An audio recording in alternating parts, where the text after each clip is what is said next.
Oh, hello everyone and welcome to another Tuesday. So we've got a bit of a language mix up there. All right, does happen when you're teaching in two languages. Right, so today we're going to carry on with going above arguments. All right, with the will to receive. I'm going to go with item number 4. All right, so item number 4. What is an ox knows its owner? All right, so this is from Rabash. We're going to carry on with those excerpts. If you're new to the YouTube channel, you might want to visit Kabbalah.info. And if you want to take a course, join CabU Academy, where you can take a course and meet like-minded people from around the world, including your country, if you're living anywhere on the planet, which you probably are. Living somewhere on the planet. So you might find people who are interested in the wisdom of Kabbalah in your country, and you can hook up with them and get to study with us. And we've got people from probably studying from more countries than any other group on the planet. I think we've got more people, like we've got people from around or more than 70 countries. All right, so it's pretty huge. And if you go to Kabbalah.info, I'm sure there'll be one of your native language websites there as well. All right, so you can always join in whenever you like if you're interested in the wisdom of Kabbalah.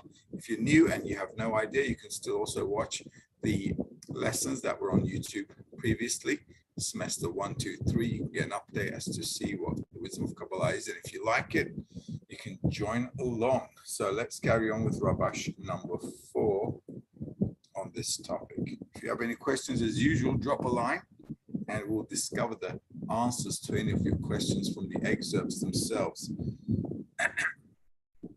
Right. When one takes upon himself faith, like knowing, he no longer needs to argue with the body, since he tells the body, I see that you're telling me anything because you're saying only one thing, that you cannot accept the faith that I have taken upon myself. Therefore, with such an argument about faith, I have nothing to argue with you about. Therefore, I'm telling you what I'm doing now, and you disagree. Yet I'm not waiting for your consent, since to me faith is like knowledge. It therefore follows that all of man's work is to obtain the power of faith, since man is unable to defeat the evil in him by arguing. Since the external mind, the body is always right. Only if a person answers to the body with faith above reason can he defeat the body. All right, so Rabash is depicting us an argument that is usually going on inside of us, right? We are studying the wisdom of Kabbalah, and the purpose of life is to attain the attributes of the Creator and to equalize our form with His, so we can come to a balance and go above the perception of our current reality and achieve a higher level of consciousness. How to do it? Well, it takes time as we study. What's against us studying this wisdom? The same will to receive, which is our nature. Why? Because the nature of the Creator is love and bestowal, whereas our nature is egoistic. And if our nature is egoistic, it will never, ever want to be altruistic. Okay, so it will always have a complaint against you. And this is what it's talking about here, right? Sometimes the language is a little hard to understand because, first of all, it's translated from Hebrew. And when it's translated, it kind of gets lost there sometimes. So our body, our will to receive for ourselves, right? When the wisdom of Kabbalah, when we're studying the wisdom of Kabbalah, when it says the body, it's never talking about our meat and flesh, right? Because our meat and flesh is destined to die. So there's nothing really to talk about it if it's already going to end up dead, right? So the important thing is the will to receive is called the body. And if my will to receive for myself, our egoistic nature, is called the body, my will to receive for myself will always complain when I want to go towards bestowal, because it's going to say, well, look, bestowal means you can take nothing for yourself, right? What kind of a life is that? Right, so the will to receive is always going to argue with us on what kind of a life we are choosing, what kind of a life, what kind of a path we're taking. Now, why would we want to go into an altruistic mode when our nature is a will to receive for itself? Well, if we don't, we suffer the consequences of all the problems that are going on and that will go on and that we have gone through in this life. Because the only reason we have problems in life is because our nature is egoistic, right? And the more egoistic we are, the more problematic life becomes. And if 8 billion people on the planet are all with the same egoistic nature, and egoism means I give myself more importance than I give anybody else, obviously when we're all in that nature, we're always going to have a problem, aren't we? So this is why we've got wars, famine, all kinds of dramas, inhumanity, violence on the streets, family breakups, kids, everything, you name it, whatever problem you have is because you're egoistic. And no need to get depressed about it because you're not alone. We're all egoistic, all right? But if we understand our egoism is bad for us, we can want to change it. So the only way to understand that egoism is bad is if we try an alternative way of living, okay? And that's called going in the path of love and bestowal. So the more I want to go in bestowal, my nature will obviously complain. It'll start to complain more and more. And this is what it's saying. Listen, if you start studying the wisdom of Kabbalah and you start going in the path of altruism, your body will give you dramas. All right. And then you'll soon discover that your body is nothing but a drama queen. And this is why you have a lot of dramas in your life. How it works is really 1 + 1 = 2, right? So nothing too complicated here. The only way to go over it is to go above reason. What does it mean to go above reason? Well, if I understand that this is my egoism, and if I understand that my ego will complain, right? If I know from beforehand, because Kabbalists are telling me about it, that my ego will complain, I can say to myself, well, I know it's going to complain anyway. Right, when I go to work, I complain, but I work anyway, right? Because I've got to take care of the kids, the wife, and the family, the mortgage, the car, the whatever, all right? Because you've got to pay for your life. So despite the fact that you don't like to go to work, you do it because you have a benefit from it. At least you get by with it, right? So same kind of thing here. The Kabbalists are saying, listen, we're going to go in the path of bestowal, which is against our nature. So our body will complain, but we're going to do it anyway. Okay, why? Because if we see that all our problems are from our egoistic nature, overcoming it, at least intellectually, all right, for us can be beneficial. So despite the fact that I don't want to give up my comfort now, if I have an understanding that giving it up from now can be beneficial for the future, I can do it. Okay, so that is, let's say that is close to above reason, okay? Because faith above reason is actually being in a spiritual understanding. But if we're not there yet, we can have a corporeal intellectual understanding about the state we're in, right? So if I have an intellectual understanding about the state that I'm in, I can then persuade myself, obviously with the surrounding of the environment, my apologies for that, sorry, with the surrounding environment, then what can happen is that I can go above my desire to receive, right? With an understanding, it's like swapping one desire with another, right? I said, I'm looking at the dessert menu. I wanted ice cream, but all of a sudden I saw chocolate mud cake with ice cream. So I said to myself, all right, scrap the ice cream. I'll take this. Okay, why? Because I just made a decision, an informed decision based on the available options, right? Same here. If I understand that my egoism is causing me problems, then I can opt not to use it and develop an alternative to that. All right. And for the moment, we can call it above reason.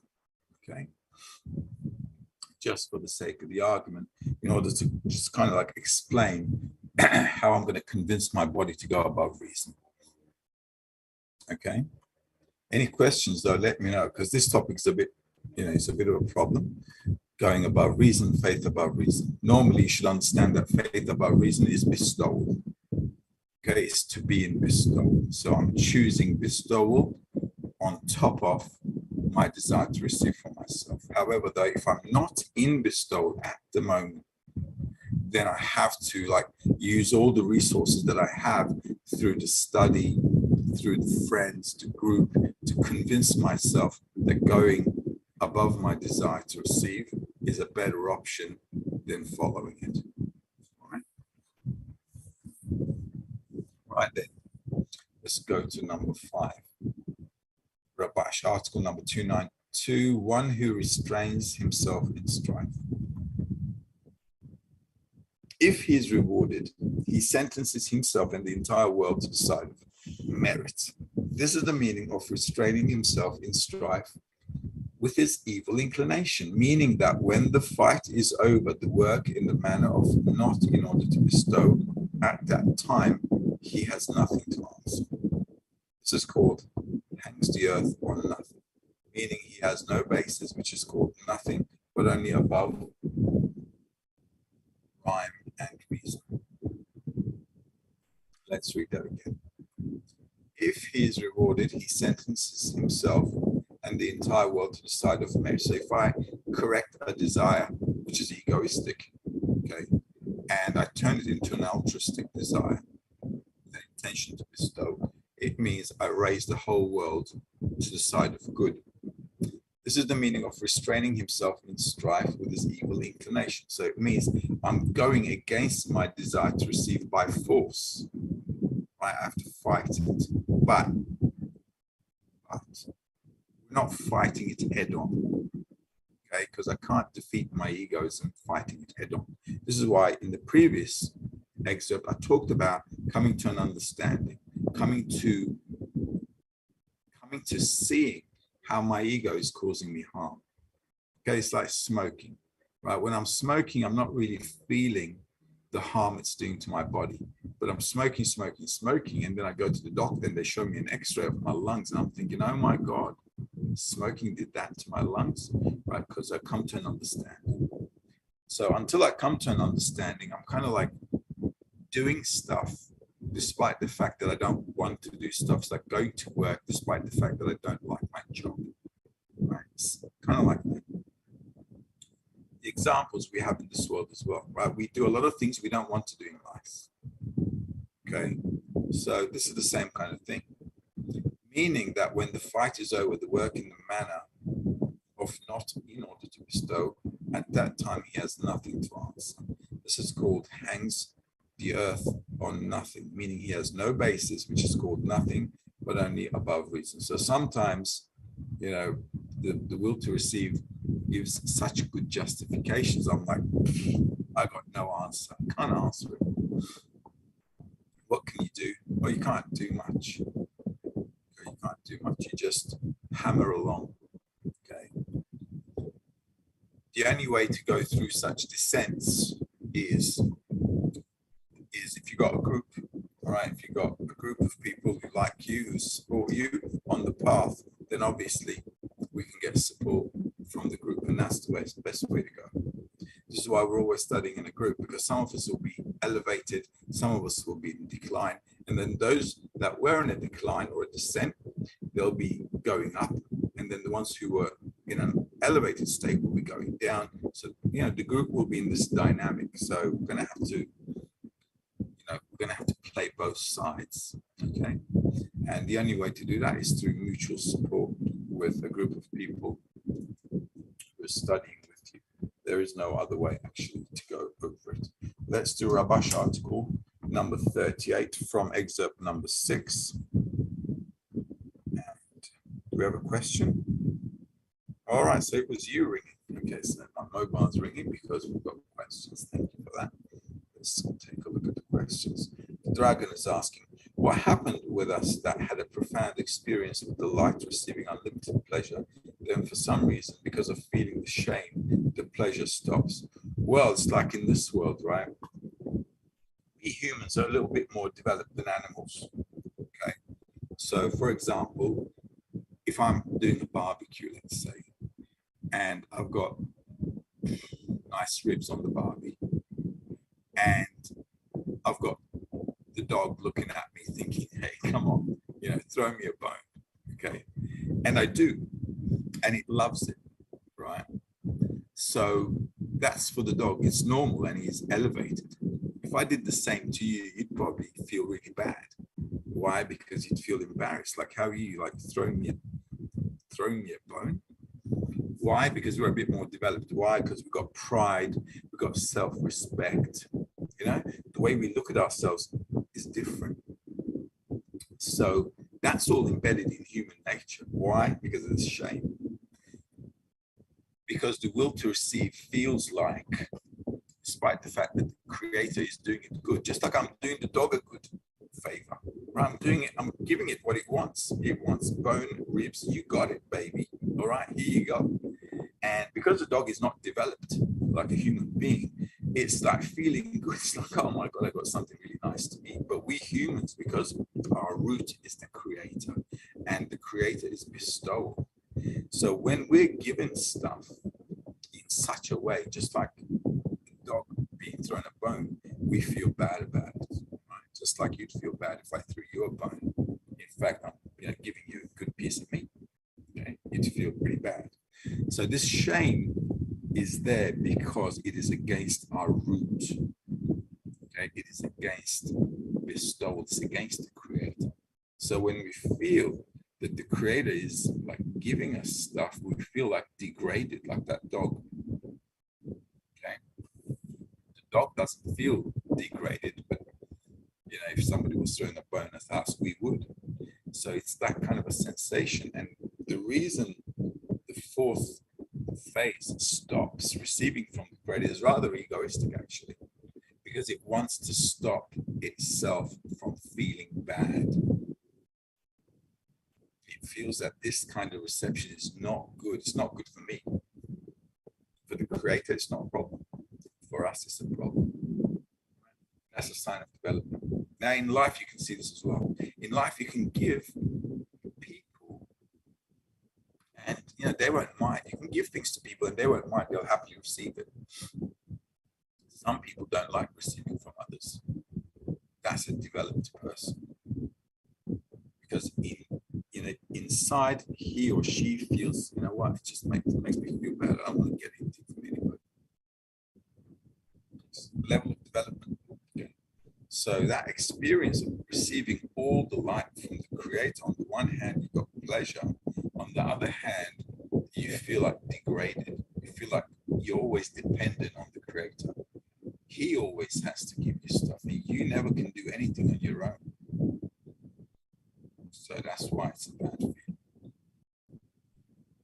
All right, and that's why the will to receive did the first restriction. It said, I'm not receiving anything, not even a crumb from the creator, unless we sort out this relationship. Okay, so this is really important to understand, because this is how, when we're studying the wisdom of Kabbalah as well, this is actually an approach we can use to discern between desires, right? What desire should I use? What desire should I not use? What's worth going after? What's not? So I can do all these depictions, I can make all these calculations, and come to some kind of a discernment about what I can do, what I should do, and what I can't do, what I shouldn't do. So these are important stuff. So going through that shame process is important. Sign of our development as well. I hope that answers your question, mate. If it doesn't, though, just keep hammering along. We'll find answers here. Where are we? Number 6. Okay, so we're number 6. Rabash article number 38. With officers, we see that there is no point arguing with them, that there's no arguing with the officers, meaning that they do not hear what is being said to them. It's likewise in spirituality. A person must not argue with the body when he goes above reason. Okay, so we're never fighting against our egoism or our will to receive head on. You've got to be smart about it. He should say to the body, it does not matter to us if you're right or wrong. Perhaps the body is 100% correct, but the officers follow the judge's order, and a person should pray to the creator to give him strength to the officers so they can overcome the guilty one. In spirituality, this means that a person should pray to the creator to give the power and might to his overcoming, so he can prevail over the body and execute what the judges said. So in order for me to go above reason, like to go above my desire to receive, I need to turn to the Creator. This is called prayer. Now, prayer is not like what other people do on the street. They go out and pray to the Creator to get something done. For us, it needs to be a heartfelt situation, which means I want to go in the path of bestowal, but my nature does not let me. I come to that discernment that there is nothing I can do against my nature. So this is why we're turning to the Creator, saying, listen, you created me like this, and I'd like you to change it. Okay? Otherwise, we're going to get stuck in this, a rat race going round and round and round, never get out of our egos. So in order for nature to change, the will to receive, the created being, has to demand from the Creator this change. And that's it. Once it's done, once our demand comes to a mature level, let's say, or really cooked and ripe, then the Creator accepts us. What does it mean? A prayer also means that I don't have any other desire except one desire. If I have a bunch of desires, it's not going to work out. Okay, so I can come to the Creator with one thing. Need to shoot straight and sharp, so we get the bullseye. We got one desire. We only want one thing from the Creator, to change our nature into bestowal. And the only way I can come to such a desire is, like I said previously, is, well, I've got to see how my egoism is causing me harm, how it's causing me all kinds of problems in life. So the understanding plus the effort that I'm doing in the group all the time, trying to connect with the friends, trying to go above my egoism, trying to make things spiritual more important than my corporeal reality. All of that effort adds up, it accumulates, and it tips the scale. And when that happens, then a person is able to transform himself by the power of the desire. Prayer is actually a desire. So our desire to change can actually make that flip when it corresponds to how the Creator wants us to be as well. So on the one hand, I want to change. On the other hand, the Creator wants to elevate us to a higher level. When that change that I desire and the elevated state that the Creator wants for us are the same thing, then that change happens. Why? Because in life, there's a law called equivalence of form.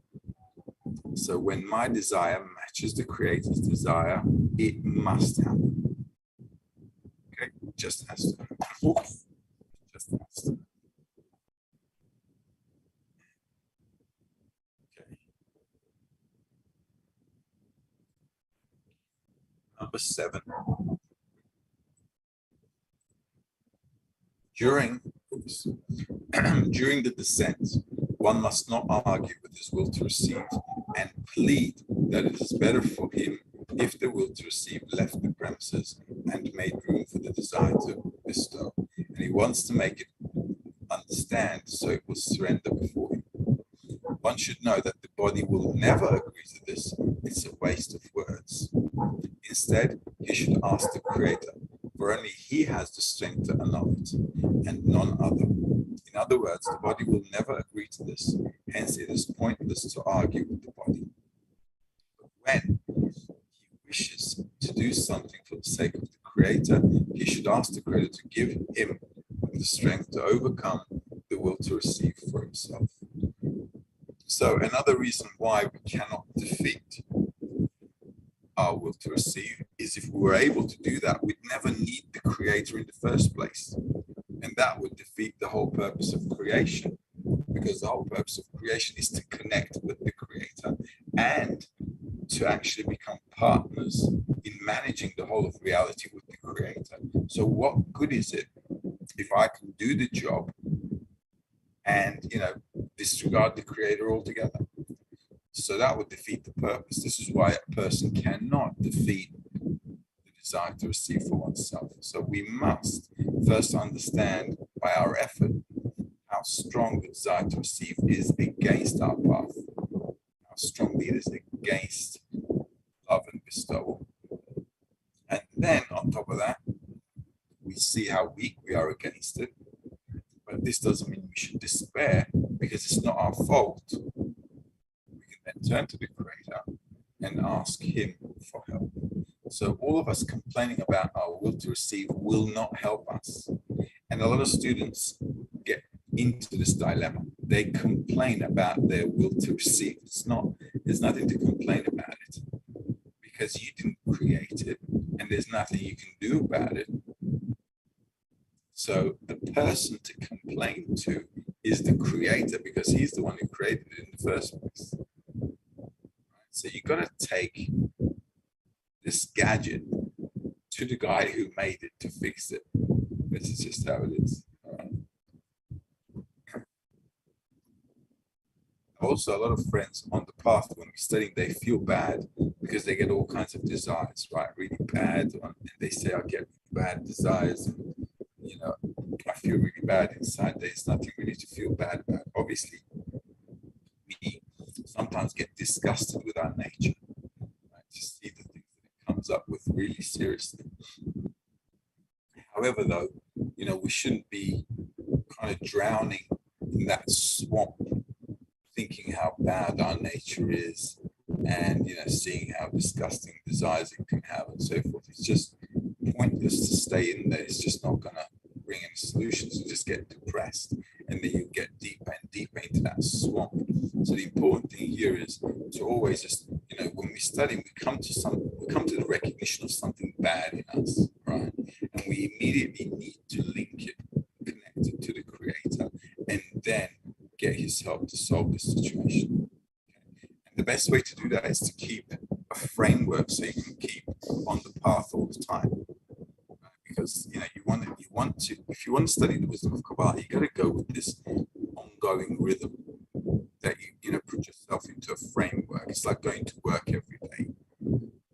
If you're working out, let's say it's like going to the gym every day. Okay, so you got this routine, and you know what you're going to do, and you know how you're going to do it. So same with spirituality. The more you understand how the path is and how it works and how you can just stay on it, then the easier you'll overcome these things, because we're always revealing something bad about our nature in terms of egoism and so forth. Even if you just look at the world, it's just like horrible stuff are happening around the world. Why? Because our nature is horrible.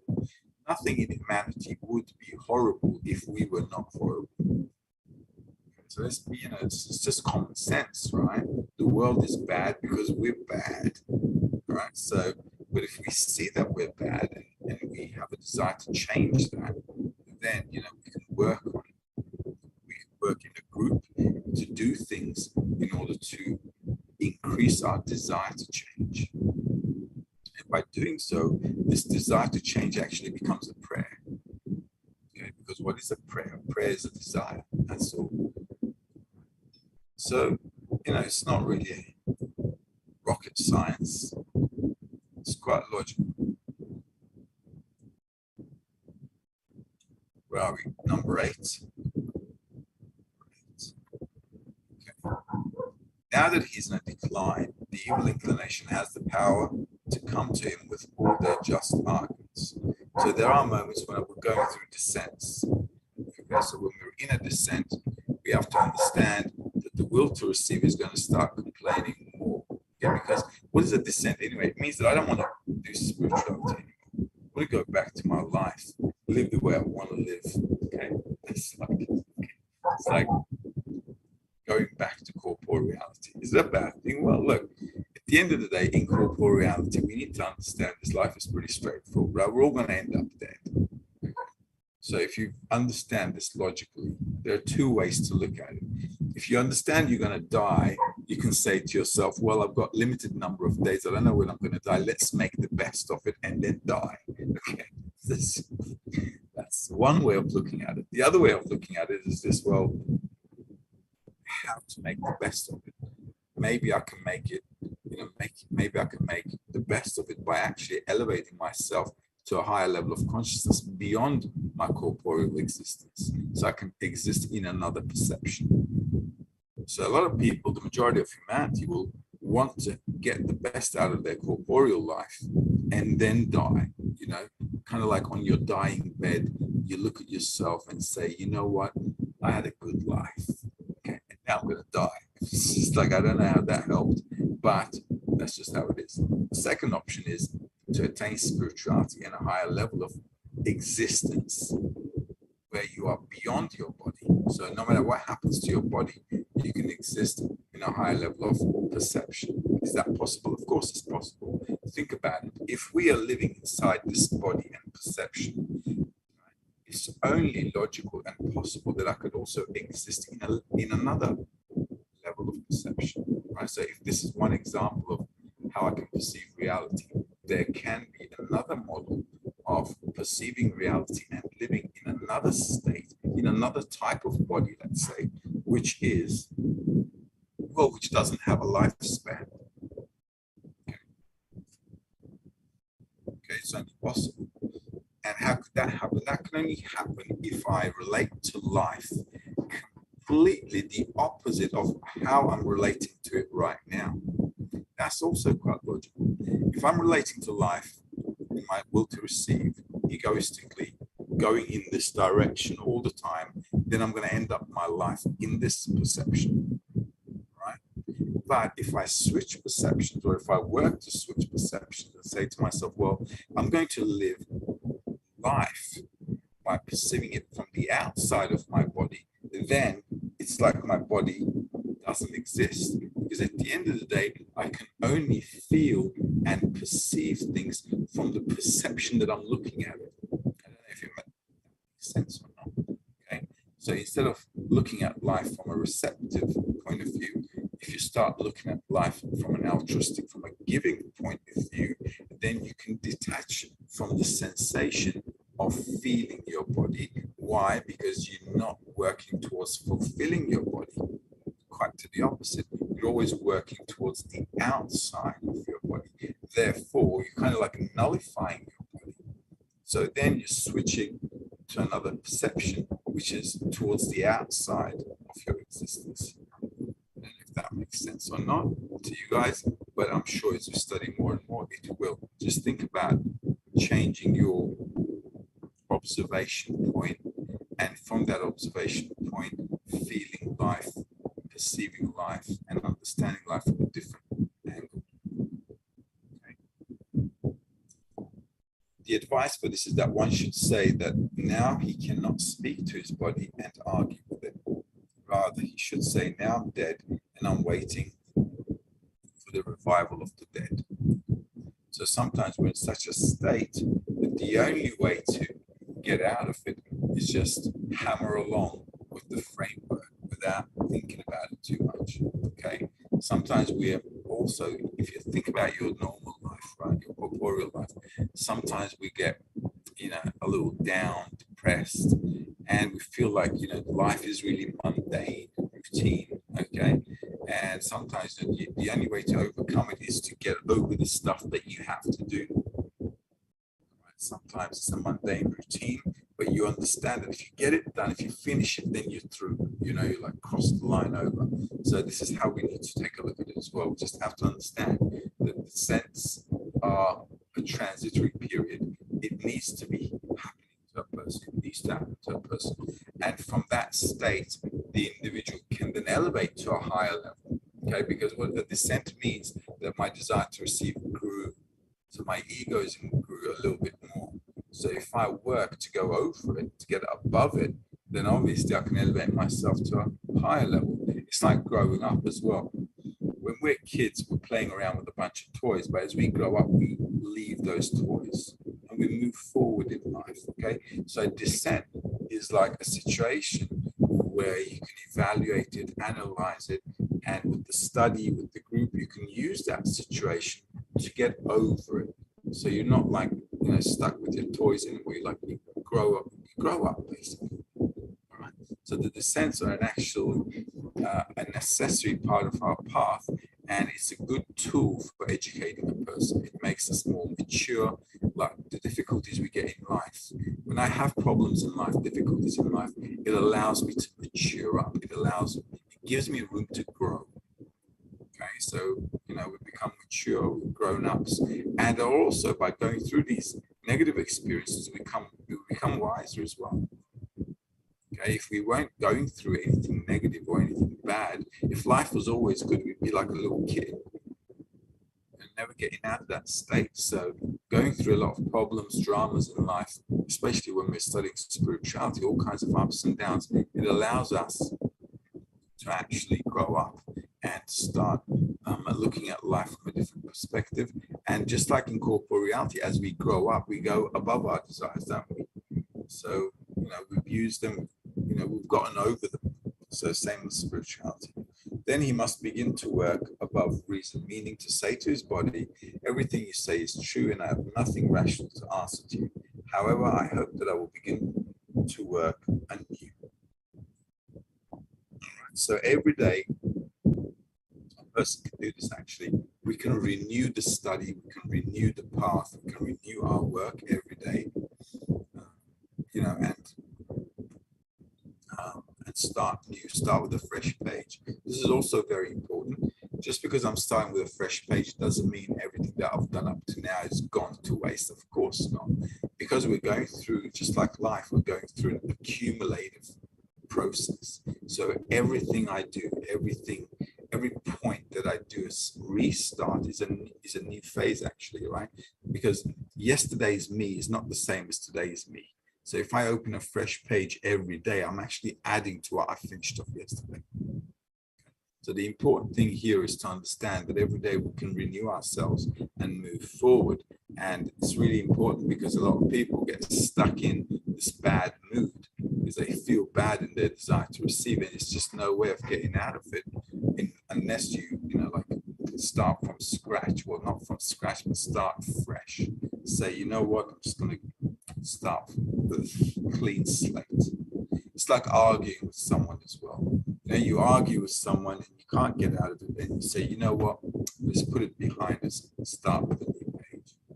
It's the same thing. So you come to an understanding that you can't agree, but it's okay. And we just start from scratch. We just leave that behind us, and we don't need to go back into it again. We understand that we have a difference, we maintain that difference, but we don't allow it to separate us. It's just like, life. Now I'm taking upon myself Torah and Mitzvot, which is actually the wisdom of Kabbalah, right? Torah and Mitzvot doesn't mean the Torah and Mitzvot that people on the street know. Torah is the teaching, Mitzvot are the recommendations, the advice that we get from Kabbalists so that we can do in order to elevate ourselves. Now I'm becoming a proselyte. And our sages said a proselyte who has converted is like a newborn baby.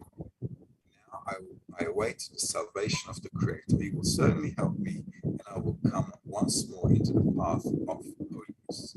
When I have power in holiness, I will have what to ask you. But in the meantime, I must go above reason, for I am still without the mind of holiness. So until we attain spirituality, we're always going to be going through these ups and downs, and it's rather normal, natural process. Just like kids, just like grown-ups as well, right? We're always going through ups and downs in life. And what do we have to do? Well, we have to tackle them. You can't go off and jump off a cliff every time you have a problem in life. You just got to take care of it. Sometimes you can't take care of it as well. So what can you do? And you still move forward. All right. So a lot of stuff happens in corporeality as well. And a lot of stuff will happen while we're studying spirituality. The important thing is just to keep trotting along and, not to go, leave the bandwagon with every little drama or with every big drama. Just like we can't leave life and our responsibilities with every up and down that we get in life. Right? It's the same kind of thing. So what we have to do is just tell ourselves we've got to move forward. Now, the difficulty here is, with respect to corporeality, is this. In spirituality, we don't really know what we're getting into. I don't know what I'm really going to get, right? If I could see the reward that I'm going to get once I get to the end of the road with spirituality, we wouldn't have a problem. If we were to study in that way, we'd never leave our egoism. It would always be egoistic. So this is why we don't see any reward in becoming altruistic. What am I going to get? Nothing. Well, What kind of a reward is that? So for our will to receive, it's completely illogical. And this is why we're not really able to see the rewards of spiritual development. So this is why a lot of people also leave as well, because they don't see any benefit from it. But if you were to see a benefit, how could you ever leave your egoism? You couldn't. You'd always be making a calculation. Oh, I'll do this, and then, I'll get that. Just like religious people do. I'm going to go do this, and that, and they're going to get to heaven. Well, that is like so egoistic. Do you know what I mean? Why? Well, are you changing? No, you're not changing. A lot of people do crazy stuff with their religions. Why? So that they can go somewhere which they believe is going to happen after they end up dead. So they can imagine some kind of a reward, but what kind of a reward can we imagine in spirituality when we're studying the wisdom of Kabbalah? Loving others? Yeah, I don't know. It's a good reward. I don't mind everybody loving me. That's nice. But me, I have to love others. I have to bestow to others. It's just like, it just doesn't settle in. Okay. So this is why we're always going in this conflict with the will to receive, going forward with the will to receive in some kind of an argument and conflict. And it's important to understand how to get over it. If you don't understand how to get over it, it's going to be a bit of a problem. We have to understand how our nature works so we can tackle it correctly. All right, so it's 8:43. There's a question from It's okay. What's the distinction between strong thoughts and desires? Well, a thought is actually the result of a desire, right? Thought comes after the desire. First, I want something. Then my mind starts to think about how I'm going to get what I want. I can't think first and want later. So, strong thought can only happen if I have a strong desire. If I have a big desire for something, I can then work with good thoughts to kind of get it done. Inga is asking, hello, how to overcome laziness if no motivation to engage in spirituality and only for myself? Well, that's only if you stick to the environment, really. None of us, look, I'll give you a little secret, none of us have this motivation. I don't have this motivation either. Like I come every Tuesday, I teach Monday, Tuesday, Wednesday, Thursday, right? 4 nights a week, I'm teaching. I teach at the Education Center in English. Here we've got Turkish as well on Mondays and Wednesday. Then I take care of the young group as well. I've got you guys on Tuesday. So it's like always keeping myself full, right? Why do I keep myself full? Because it doesn't give me room to run around. Okay, so it's like I'm taking the opportunities that I have and keeping myself on a tight leash. And if I relax this leash a little bit, I start wandering around, running around into different directions. So taking on a few jobs, responsibilities for the group is a good idea. I'm lazy as well. I am probably, my wife will testify, okay? I'm lazy too. So it's just how my nature is. But if I understand I've got stuff to do and I can't, run around from it because people are depending on me, then what can you do? You just keep hammering along. And this is how it is. And for many years, I've been doing it as well, translating lessons, giving lessons, doing all kinds of article translations as well, taking all kinds of responsibilities in the group as well. So doing all these kind of things keeps you on the track, and the only way you can do it is by sticking your head into a group and doing things for them consistently on an ongoing basis. That is the only way. All right, so it's 8:46. We're gonna hold it there and finish off for tonight. I think it's a nice little preparation for tomorrow's morning lesson. See, tomorrow morning lesson, I'll be translating the lesson as well. last part of the lesson. So I see no running around. I got to get up for the morning lesson as well. Comes to this, meet up with the 10, all kinds of things. Why? So I can constantly keep my head in spirituality whenever I can. And if you do that, you'll find somehow the power, the force to get things done. So don't despair because you're lazy. We're all lazy. How to take responsibility in the group? Should I pressure myself onto them? Well, look, you can always have a chat with the departments. You can go to the dissemination department, the English department, and so on. It's not a good idea to force yourself on a group. It's a good idea to ask people what you can do for the group. So, neighborhood there's all kinds of departments. So you can always ask the guys in the English department where they need help, what you can do, and so on. But you don't have to despair.